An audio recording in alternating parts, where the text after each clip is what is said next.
This problem is some great practice at quickly seeing what the effects are of the sign of the scaling factor and the phase shift for tangent and cotangent functions. It tells us to match all of these equations into these graphs up top. And what you can see, the very first thing, is that I have 10 equations and they're going to match to one of 4 graphs. So that should tell you that there's more than one way to describe a graph with equations, right? Multiple equations would work.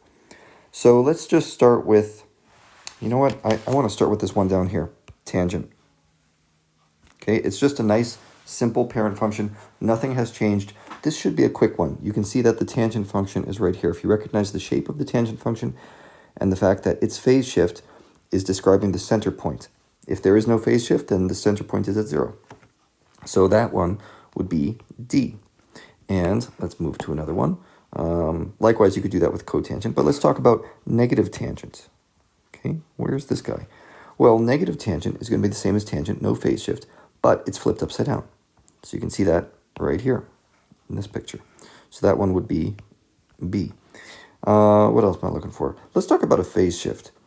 And what should I? I'll use purple for this graph right here. This looks like a fun one. Negative tangent with the phase shift at pi over 2. Remember what phase shift is. That's x minus h. So if it's x minus pi over 2, that means phase shift is pi over 2. That's going to be the center point of this tangent function. So we need some graphs where the tangent function starts at pi over 2. And here we go. There's an option, and there's an option. Those both have a phase shift of pi over 2. But one of them is negative, one of them is positive. I want the negative tangent function, so I want this one right here. Okay, so that would be a good example of picture A. And let's see, can I find a graph that looks more like this one over here? Which one of these functions matches that graph? Let's see if we can try to figure that out. So either this is a cotangent function with a phase shift of 0.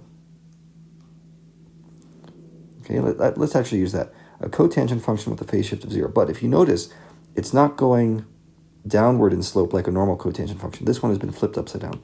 So I'm looking for a negative cotangent function with no phase shift. And there we are right there. Okay, so that one would be choice C. But there's another way to describe this equation too, which is probably, I don't know, negative cotangents. I see a good one right here. This is a good example.